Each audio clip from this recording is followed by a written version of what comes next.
Buongiorno e benvenuti a tutti. Parliamo insieme di... Good morning. We're going to talk together about school and work. And we start from a sentence said by Mario Draghi last year. He said that the most important investment today is that made on young people. Investing in young people means investing in education and information, in training. Mr. Draghi's sentence transformed our previous conviction, namely that the most decisive investment for the development of a country is that in education, in the hypothesis to organize an exhibition called Alleanza Scuola Lavoro. Non è mai troppo tardi. Work School Alliance, it is never too late. You will find it here in one of the pavilions of the meeting, and it starts from this assumption. If you think about the epidemics, the wars, the destruction, the plagues, the economic and industrial crisis, the countries have always recovered thanks to investments in training. Let's think about the Jesuits. I'm thinking about Father Bosco, Don Gnocchi in Milan, and Don Bosco in Turin. And I'm also thinking about what the Italian state did when it comes to fighting against illiteracy, starting from 1860 to the present day. We may also think about the current situation of our country.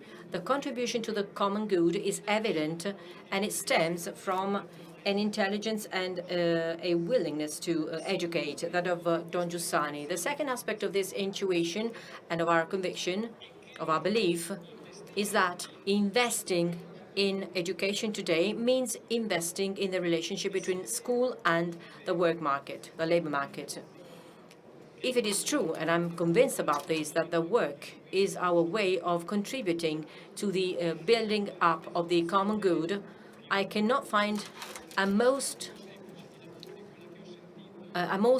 simpler and more effective definition, that of a disabled young boy working in a cooperative dealing with mechanical assembly.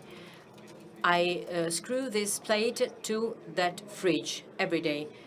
This fridge will be used by a man, and the plate was made by another man, so I am useful for the process. So if I think about this sentence, about this statement, well, the relationship between education and work, which is a decisive element for building a mature personality, the personality of someone who is aware, and who is also aware about the relationships and the society. It cannot be set aside. It cannot be neglected by the education process. Hence the questions we will make to our guests. Stefano Bolognini, Councillor for Metropolitan City Development, Youth and Communication of the Lombardy region. And this is why he's here with us, because he deals with the development and with youth. Mr. Gabriele Toccafondi, a member of the Italian Parliament for Italia Viva. He has been for several years Sub-Secretary dealing with education, so he is an expert in today's topic. Mr. Paolo Lattanzio, member of the Italian Parliament, member of the Democratic Party, and of the Culture and Culture Committee of the Parliament, and the committee dealing with the fight against the mafia. And these are two related committees. And then Mr. Giorgio de Rita, the Director General, Secretary General of CENSIS, and an active promoter of the exhibition.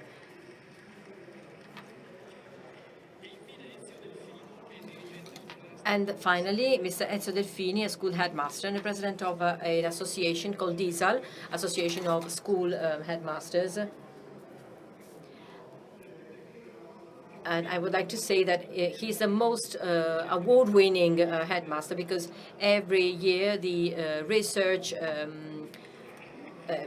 awards a prize to his school as one of the most important schools in Italy. Let's start with the councillor of the Lombardy region.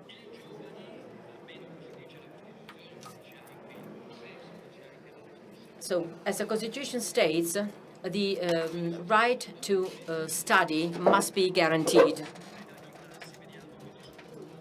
From the Invalsi data, we can see that there are many differences between the various areas of Italy. So there is an inequality that has not been eliminated yet. So maybe, bear in mind the national picture, maybe it is more feasible to improve the situation at local level. And in this framework, what kind of role may a region play?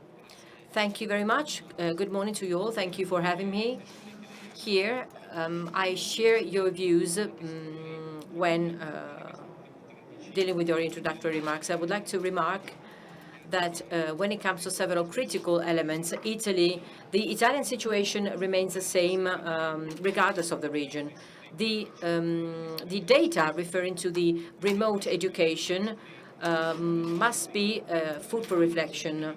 250,000 students attending mandatory school didn't have any possibility to connect to the internet to take part in remote lessons. So they were excluded from education. And then the poverty of young boys and girls accounts for 1.3 million young people in absolute poverty. We may reason in terms of relating education poverty and economic poverty. Whatever your point of view, if you are in poverty conditions, you also have enormous difficulties in having access to education. And this, in turn, has repercussions on your prospects for the future. Several indicators tell us that when it comes to young people in Italy, bearing in mind the macro situation, well, we are experiencing several difficulties. Within the OECD countries, Italy ranks last but one when it comes to the number of young people having obtained a university degree. So this gives us a scenario picture which is not really optimistic. And in the Lombardy region as well, we do have some very critical elements. Let's think about the school drop rate. It is true that we experienced the COVID pandemic, but for the first time in the Lombardy region, we had a dropout rate, a school dropout rate higher than 10%. So where should we, in which sectors should we work? We should focus on positive models. This is the first thing to be carried out. I would like to encourage everybody to be a positive stakeholder and a promoter for the community, for the respective community. And the exhibition is a very good example of this, going beyond the laws, going beyond the rules, going beyond economic and social support, which is needed by many families. But we do need food for thought. We need models so that young people may be encouraged to improve their condition. The families, of course, play an important role, but from this point of view, promoting initiatives leading young people to be more motivated is a very favorable activity to carry out. We absolutely need positive, favorable models. We need to promote a positive culture vis-à-vis the young people. Young people suffered more than other social classes during the pandemic, and young people are often mentioned only when it comes to negative aspects. But we should focus on the positive aspects. And we could also reflect on the new language to be used when dealing and when talking to young people. I am a counselor for the Lombardy region, and I deal with youth and communication. And we were given the task of drafting the first framework law, and education and the young people are just a piece, just a part of the whole scenario. And from time to time, I find myself thinking about the fact that I am 46 years old, and I am not really the preferable reference model for very young people. There's a region in Italy where the local councillor for youth policies is over 70. This is food for thought. I'm not judging anybody, of course, but on the part of institutions, this is a gap which should be filled, or which should be shortened, so that young people can really have a chance and the willingness to approach policy measures, or to have the willingness to try and find the best measures for them. The road to cover is not simple. The right to study, right to education is a very, very important issue. We have a former vice deputy minister, but we had about 250,000 replacing teachers in Italy, and there were about 80,000 posts in the school which were not covered. So if we add a shortcoming which is based on quality, I am pleased that we have a headmaster here today who has been awarded several prizes. We also have a whole administrative work to be carried out in school. For instance, all the people dealing with the administrative aspects of schools, for instance, organizing the Erasmus program, which is a part that should be enormously simplified.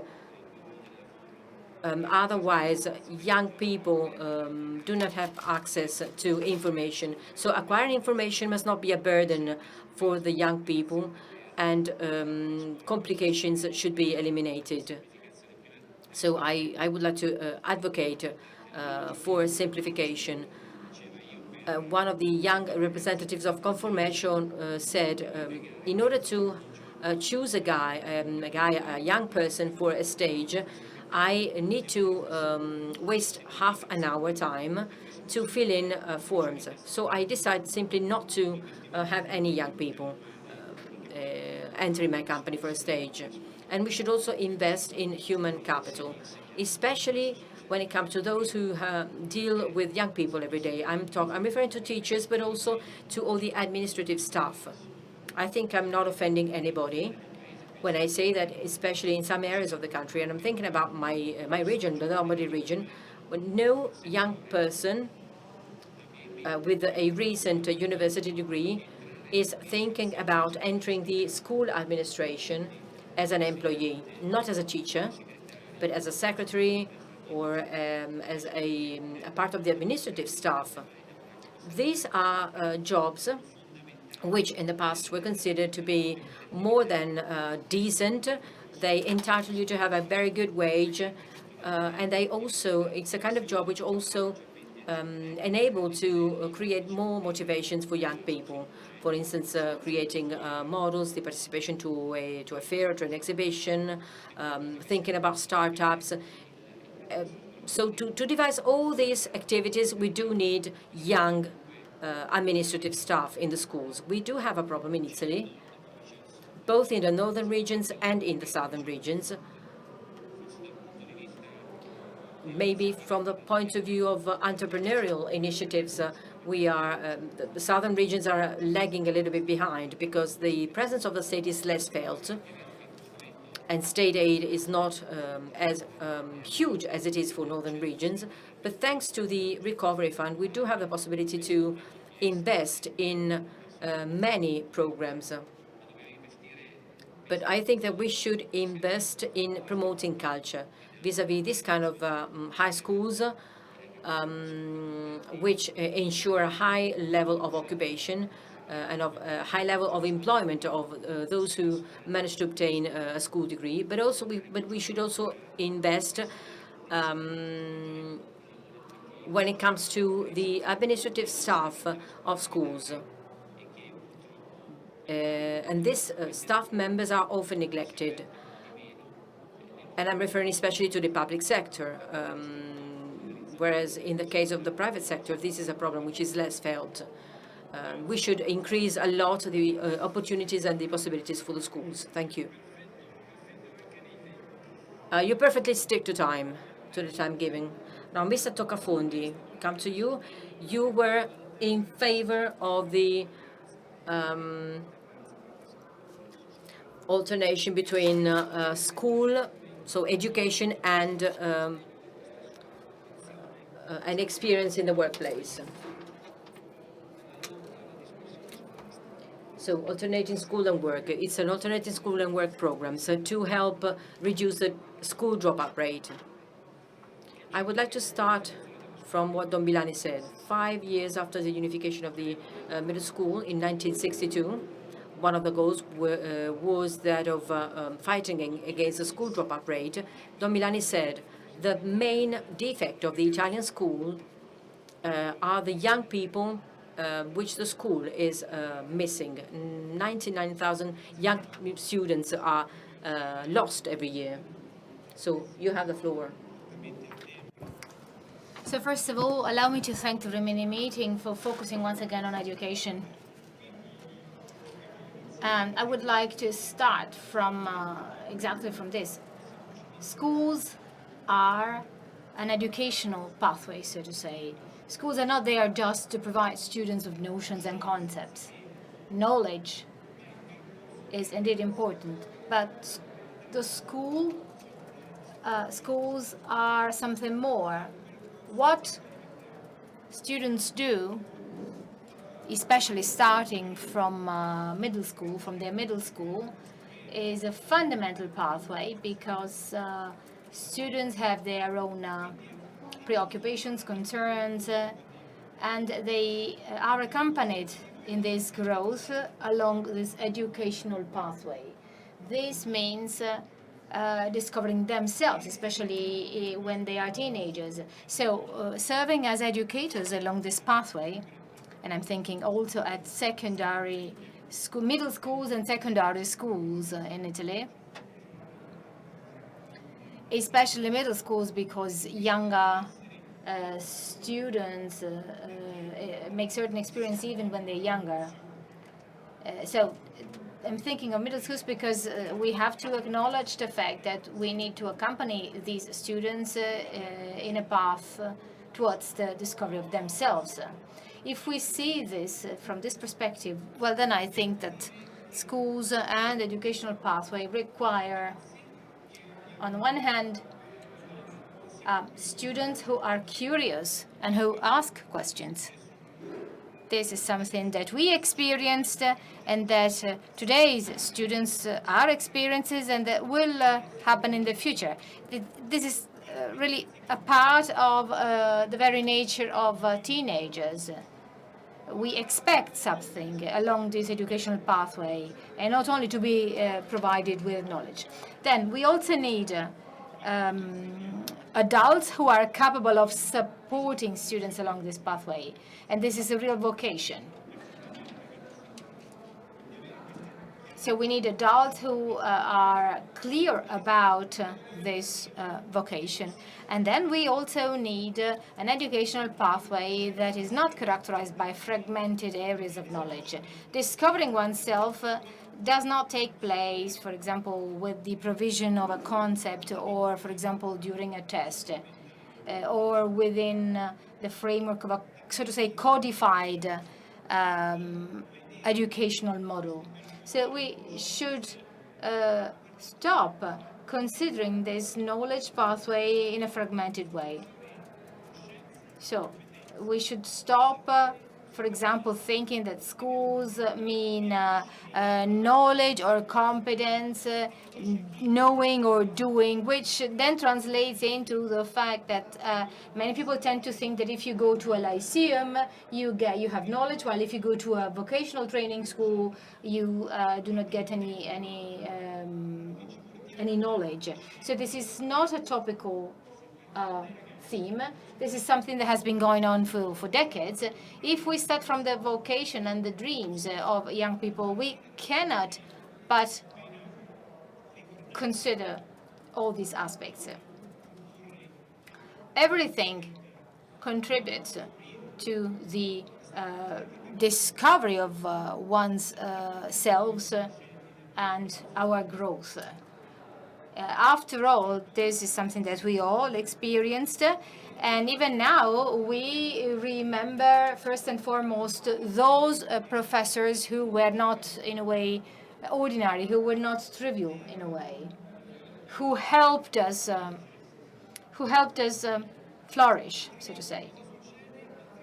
Otherwise, we run the risk that what Casotto said, and that also Don Milani points out, is true. Young people will flee. If they don't feel supported along this pathway, they will flee the school, which means doing something else. Data has shown that there is a 14% dropout rate, especially in vocational training schools. I have always wondered, in all the years that I worked in politics, I've always wondered where these young people go when they drop out school. So this is a very tangible issue. So the main issue concerning alternating school work programs was actually to provide support to these young people. Furthermore, we should also wonder where the students of the so-called transparent explicit dropout rate. The Italian Invalsi tests have shown that the phenomenon of dropping out school refers to students who drop out out school during the years of their schooling, as well as those who finish school but are not competent enough to be able to work in the labor market. We're talking about 2 million of the so-called needs, so people who are not in training and education. They finish their school, they try and enter the labor market, they are not competent enough and they wait, and nobody knows what they're waiting for. So this is yet another example of dropping out school. They're not competent. And this increases the number of people. And then vis-a-vis this phenomenon, people talk about the X generation or choosy young people, and very few people question themselves and think that maybe this is a problem that refers to us, that concerns us, as well as the educational pathway that we put in place for them. This has been the way I've worked and thought throughout the years I've worked as a deputy minister. I firmly believe that we need to change the way we think about schools. Notions are important, but also knowledge and knowing how to do things and competencies are equally important. This can help many people not to drop out school. Let's start from reality. Pope Francis, on the 10th of May 2014, I think that probably many of us were in St. Peter's Square. On that day, Pope Francis met the world of school, and he said that going to school means opening one's mind and heart to reality and embracing all the aspects and dimensions of reality. And we have no right to be afraid of reality. This is what school is meant to be. A schooling process means developing the knowledge of oneself, looking at reality. On that very same meeting, Pope Francis talked about Don Milani. I come from Florence. I've lived in the Mugello area, in the area of Barbiana, so in the countryside in the late 1950s, where Father Milani was sent to work. I've never met Father Milani, because he's culturally very far away from me, distant from me. But Pope Francis is very close to me. So following his words, I visited the school where Father Milani taught. There I learned that it is the school that starts from the young person. Father Milani invented the Erasmus progress. He would send young people abroad to learn the language at his own expenses. Then he even invented physical exercise, because he built some kind of a pool to have students practice. Then he invented an evening school for adults. He invented a school based on experiences, and in this he was very similar to Maria Montessori, and he did that based on the premises of free schools. And he also supported alternance program between school and work, and that is because in the museum dedicated to Father Milani, you have a workshop. So for him, school was working on books, on the textbooks, but at the same time going downstairs and working in the workshop. And the two go hand in hand. They're carried out together. And working at a lathe, for example, working with the tools that carpenters use, help students understand how what they've learned on their textbooks work in reality. So there's nothing that we should invent, and these areas are not separated. And this educational pathway is experienced together with the teachers. Many teachers coming from the state schools left the state schools to go and teach in Barbiana. By way of conclusion, I was very much in favor of alternance programs between school and work. I know that these programs basically have lots of dark sides. They can be improved, but the mistake that was made by the people who followed me in my office, they sort of turned off the light because it was eliminated. And actually in school it's full of videos in which there are good examples of alternance programs. So this shows that we can bring light everywhere and that there can be benefits offered by these programs. I believe that we should not go back to a new law that makes alternance programs mandatory, because it is like coming back to crusades against politics and the schools' trade unions. We should focus on the autonomy of schools. We're now celebrating 20 years of the introduction of the autonomy in schools. And we need to focus on that as a clear example of the way that schools are free. So schools are free and at the same time responsible. If we are all interested in the educational pathway of the young person, then we should actually focus and strive for the alternance and the alliance between school and work programs. And this is possible only with the autonomy of schools. Alla mia sinistra in fondo a Giorgio De Rita. Let us leave the floor to Giorgio De Rita. Giorgio De Rita della mostra con una sezione di dati sul. He's been an active supporter of for the organization of the exhibition we have here. And he gave us also an interesting contribution, and I would like to summarize it from the data. Out of 40,000 state schools in Italy, over 53% of them are not accessible in terms of safety. In other words, they do not have any certificates that attests to their eligibility in terms of being accessible, in terms of security. In terms of safety, sorry. So imagination and the power of education are education. But imagination and creativity needs a place. They need a place to host them. We have impoverished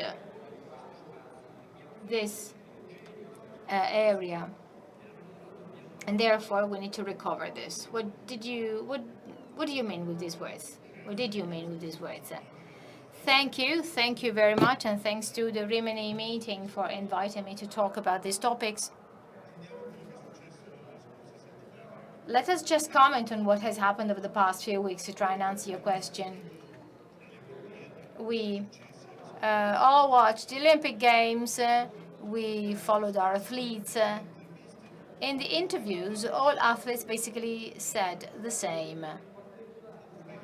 They said that they needed to believe in what they had accomplished after such a difficult period. So trust and confidence was the first element. The second thing, our trainers only promised one thing, that is to say, sacrifice.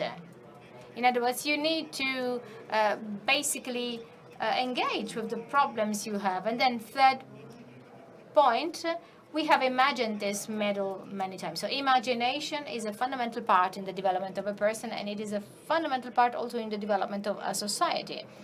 Especially in our society, imagination has been so important, starting from the reconstruction after the Second World War. We turned, for example, the imagination and the desire to have, let's say, a second property house, or to have a washing machine in the house. In other words, this imagination has been one of the most important thrusts in the development of the Italian society at different times. Over the last 15 to 20 years, unfortunately, we have forgotten that imagination is so important to build the future. We've gone through years, we've grown only by minimum percentage, from 0.1 to 0.9%, or in which we registered a degrowth. But today things are changing, and there is a tremendous opportunity we need to grasp. So schools, let's focus on data. One school out of two doesn't have a certificate that attests that it can be, that it is safe. One school out of three was built more than 60 years ago. One school out of two was built for other purposes. So the very same place has to be imagined. A place has a spirit, and that spirit has to be given back to students. When we were talking about the school of Barbiana, that doesn't mean highly technological or particularly beautiful, but that means that that specific place has to convey a meaning, that it has to convey a sense and a meaning, a sense for future that has to be then conveyed to our students. The most important promise we all received, and the most important promise that we made as fathers, as spouses, or entrepreneurs, was the fact that we were going to build a place, a house, for example. So a house, a place, is a physical place in which values are conveyed. Today we have an RRP. That's a fantastic occasion to invest in the future. That provides us with trust and confidence. It reassures all of us. It gives us the possibility of igniting a machine that can trigger growth and development. But this is not enough. Money, resources are not enough, even if they are given in large quantities to municipalities or regions. We need an additional effort. We need to imagine a place. We need to imagine the future. We need a project and some kind of an intermediate dimension. It is not enough if you say that you are going to renovate, let's say, a building, maybe because you, for example, implement the broadband or, for example, specialist doors and windows. So we need to make this effort.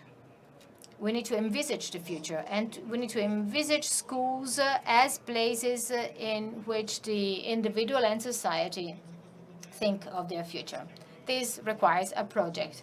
Without this project, we run the risk of nullifying the occasion we have and the resources we have. So we need a collective effort from this respect to use these resources, to spend them well, and also, but this also means that we need to work on a project exactly on the place, on the facility, and that we need to think about the meaning and the sense of the future that we give to our students. Otherwise, as an author once said, if the promise, I will build for you a house, is not there, well then we will not make any progress.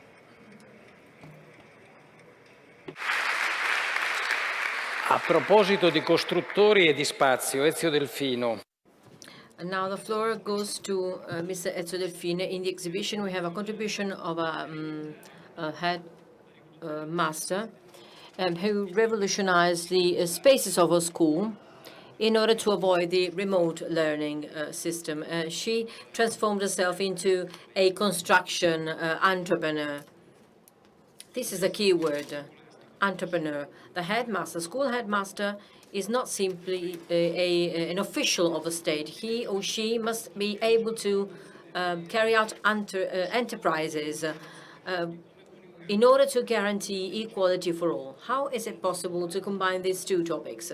Thank you for inviting me, first of all. Well, this question refers to three topics: the governance of schools, autonomy, and the need to ensure the same learning levels for everybody.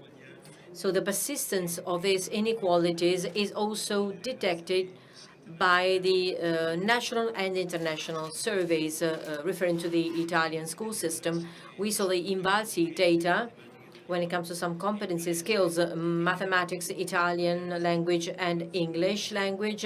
Well, there are significant inequalities between Italian regions, between different classes, between types of schools, and between different school cycles. The pandemic also seems to have added another datum, namely that of the school dropout rate, which has increased. Well, the Constitution establishes that the Italian Republic is to remove differences when it comes to levels. The Agenda 2030, referring to sustainable development, also tackles the topic of inequalities. The objective 4 of Agenda 2030 has this title: guaranteeing quality education, an equal and inclusive education and opportunities and learning opportunities to all. So I would like to introduce the topic of autonomy with two proof, so to say. The first evidence is freedom of education, and the second evidence is autonomy. And I would like to briefly argument them. The element we saw the most over the last 2 years of pandemic in schools is quite an outstanding element, namely the significant educational relationships which have surged once again. I would like to praise all those who have been working and still work in the schools, most of all because the need was felt not to interrupt, or better to reinterpret this aspect of the education relationship. And this was a key element which enabled to make up for the distance created by the learning process behind the screen of a computer. So the discovery that there is a first and an after. So this headmaster said, let's build a new type of school. So there is a period before a decision is taken. So the rediscovery, which is at the basis of the educational relationship, there is a freedom, there is an act of freedom, and this liberty, freedom to educate, freedom for freedom when it comes to education can be found in the new key role played by the managers of the school, of private schools, of headmasters of private schools, who decided to tackle problems in a dynamic way. And the second evidence I would like to highlight is that if there are these results, which mark a huge inequality. These results are not due to the fact that there is too much autonomy. I think that the autonomy is still too scarce. I would like to overturn the topic. The autonomy is still too weak because in the way of thinking of the entire system and in the way of thinking of many of us working in the schools, the dominant idea is that of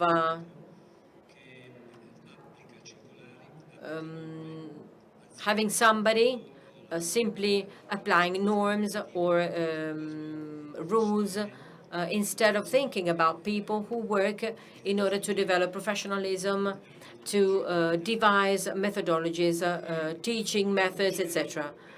So what we really need now, and this is my opinion, and in my opinion, this is an extraordinarily important moment. We have all become aware of the urgency to invest on schools.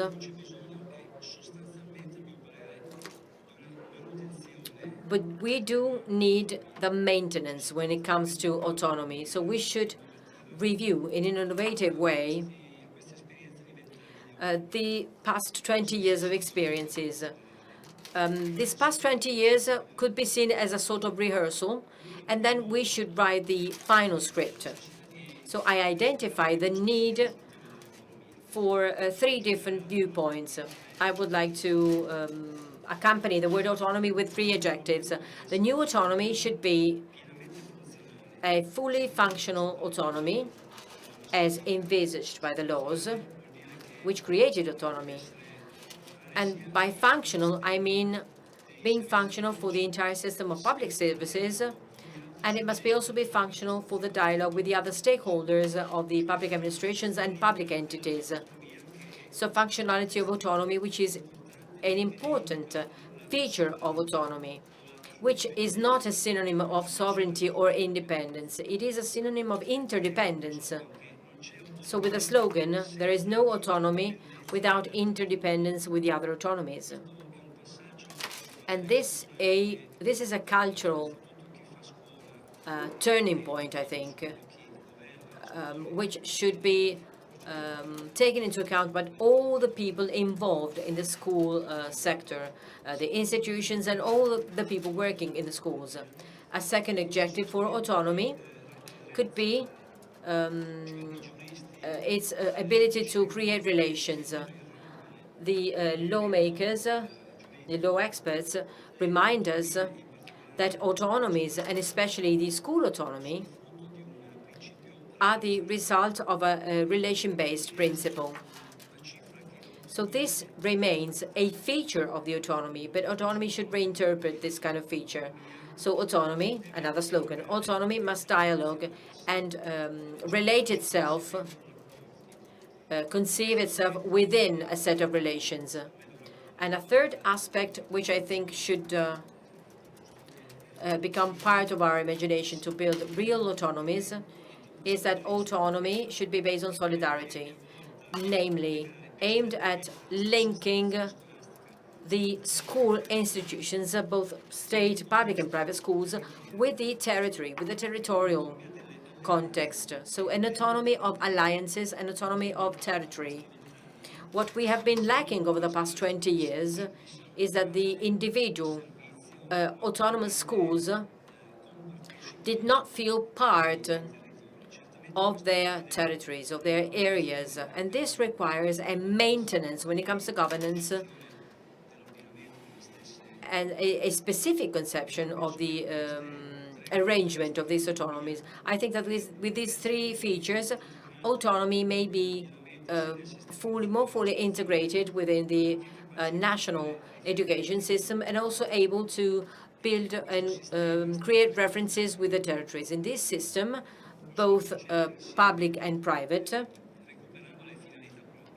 schools may go hand in hand to recover their final aims, that of ensuring education. So we should pay attention to autonomy, so that this autonomy with these 3 elements added may be related to the responsibilities referred to the government. And now a new kind of governance will be required, which will have to include the institutions, local entities, enterprises, businesses, social aggregations, so as to guarantee that the autonomy is at the service of that specific territory. And to conclude, some short slogans. There is no autonomy, paradoxically, I think, without a strengthening of the Ministry for Education. But I say paradoxically because it seems to have opposite meanings.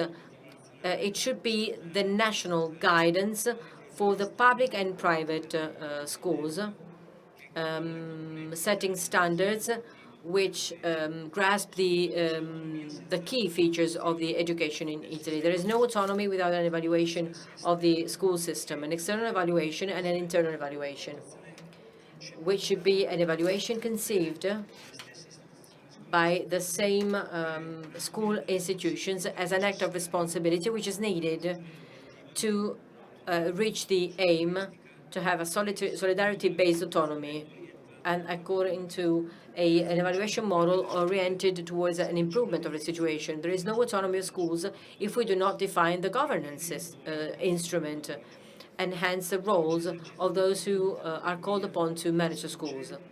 There's no mature exercise of autonomy if we don't have a modern system for recruitment and initial training involving autonomies, albeit as an experiment, in choosing and accompanying the professionals to be hired in schools. And five, there is no autonomy without a full guarantee of liberty to educate and to compete within the school education, with the education system. And there is no autonomy if there is no protagonism, for instance, on the part of the schools in supplying common services. And there is no full exercise of autonomy if we do not strengthen the capability to devise and the commitment to show the effectiveness of one's own school, and without paying attention to the emotions and the care of people. So this model, if reinterpreted and if fine-tuned, and if it is put at the center of a remodeling of our school system, may be closer to the experiences of the young people, and it will enable young people to be the key players of their own self-learning process and self-evaluation. The experiences of learning and working, apprenticeship, and exchange of experiences with companies and with the territories, experiences which started about 8-10 years ago, represent from this point of view an interesting anticipation of this model of autonomy and of alliances aimed at strengthening skills and the abilities and the capabilities of each pupil. The exhibition will provide you with further information, in-depth information on all these aspects. Thank you. Grazie per la pubblicità alla mostra. Thanks for talking so much about the exhibition and for the many interesting things you provide us with. We can certainly share them with the people present here because they can certainly implement them. Paolo Lattanzio, in one of your contributions, you always like to repeat one sentence. You say that the well-being of adolescents as well as young boys and girls must be the priority of our country. You are a member of the Culture Committee and a part of the Parliamentary Intergroup for Subsidiarity. And you have also become the rapporteur of a piece of legislation that introduces non-cognitive skills in school teaching. The exhibition features a very nice area on this. Can you tell us a bit about what non-cognitive skills are and how they can impact on the recovery of the country. Thank you very much. And yes, I will try to address this topic. Yesterday, President Mattarella anticipated us on this. He talked about passion, he talked about solidarity and dialogue, as well as courage.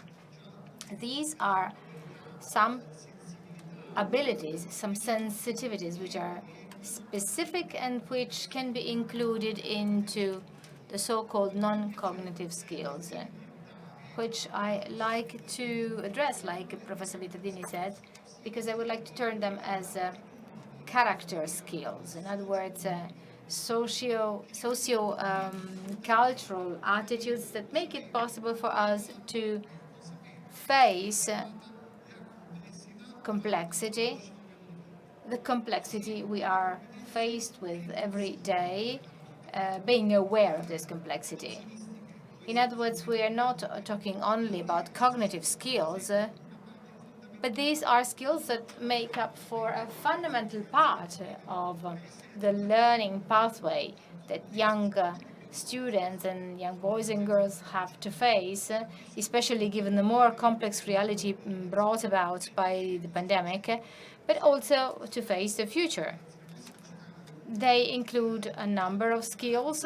For example, we may talk about a global competence, as also Father Giussani said. So that's a global competence that enables us to understand the complexity of the world, to act within the framework of multicultural contexts, and enables us to valorize sustainability and cognitive well-being. In other words, we realize that this is a very complex set of skills, which include the first and foremost the so-called big fives, so being conscientious, being open-minded, as well as others, which include open thinking, the leadership ability, then courage, the ability to share ideas with people, adaptability, and resilience, which so many people talk about today. So when I was made this invitation, when I was made the invitation to participate in the Rimini meeting, I thought that there was a direct link between the courage to say I and these skills. The I has to be built based on the relationship with the others. And so it was clear to me that the focus should be on courage.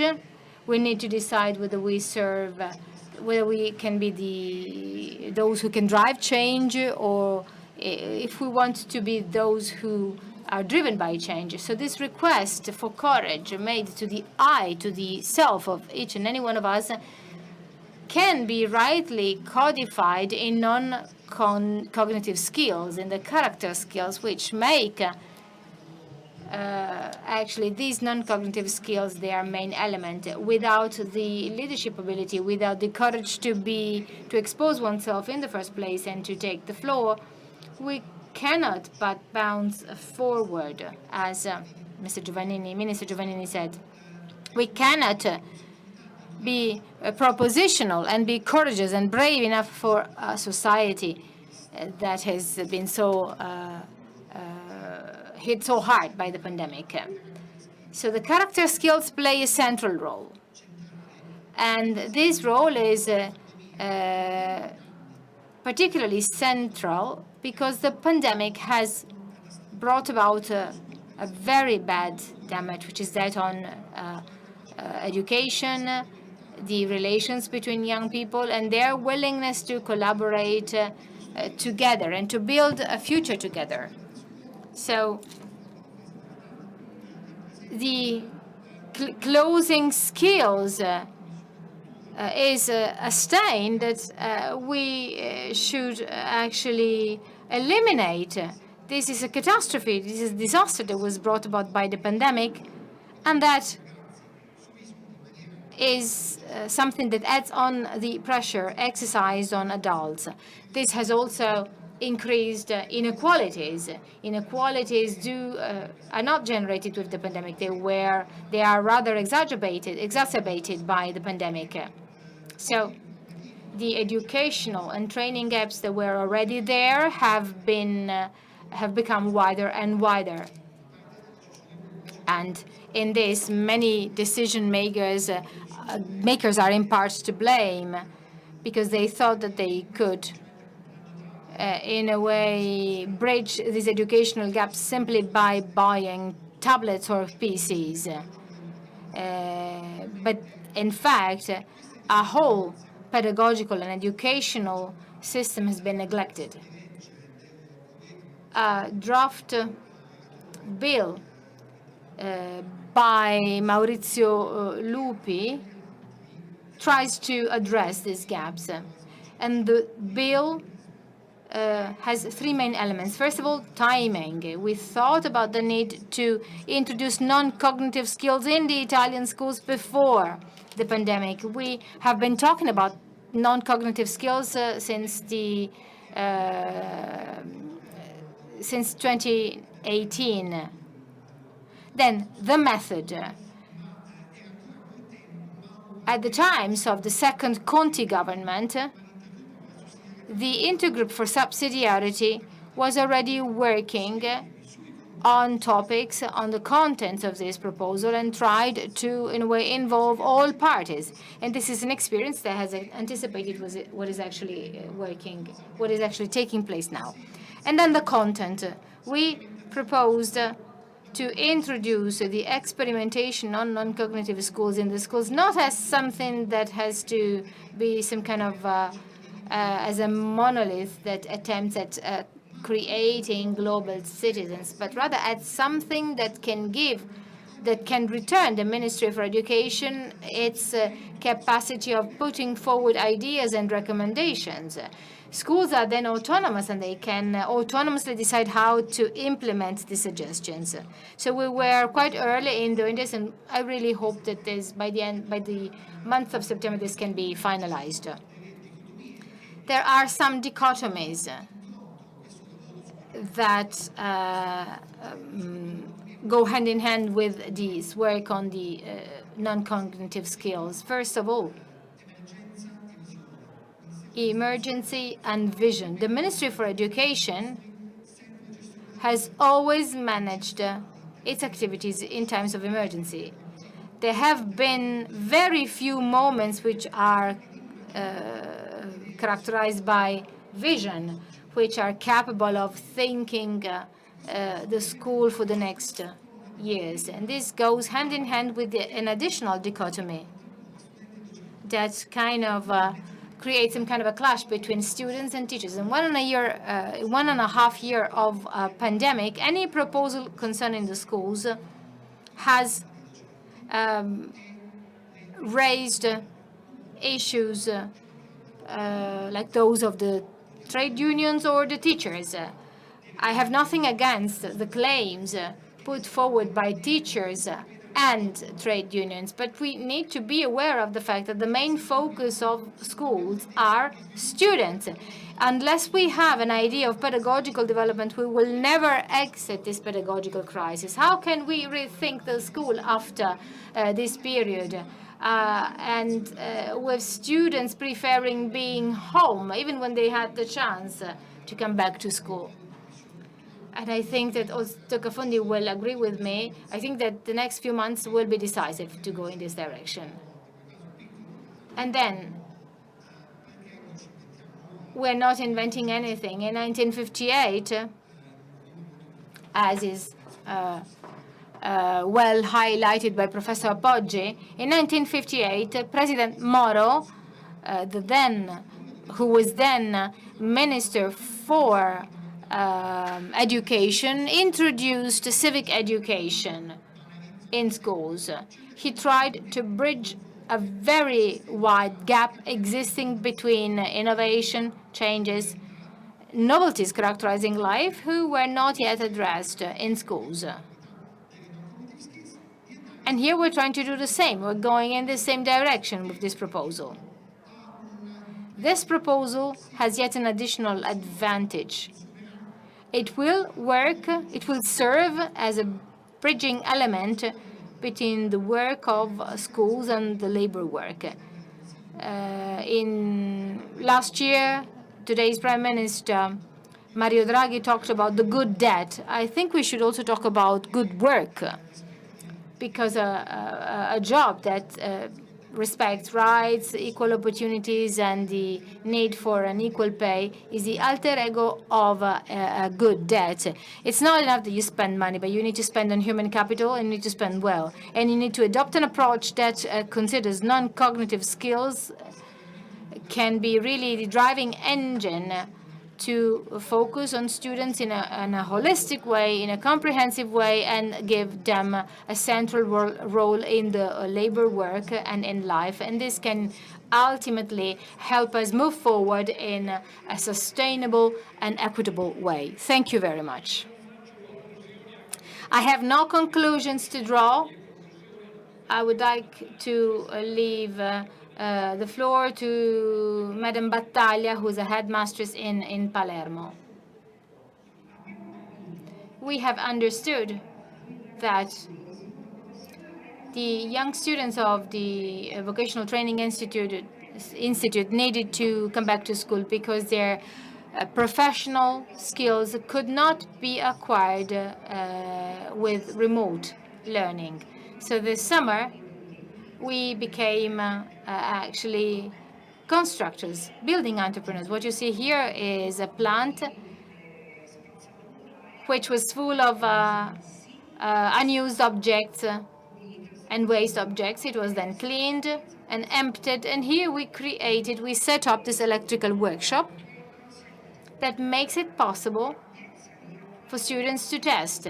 We can have, it is very large, and therefore we can have classes of up to 28 students.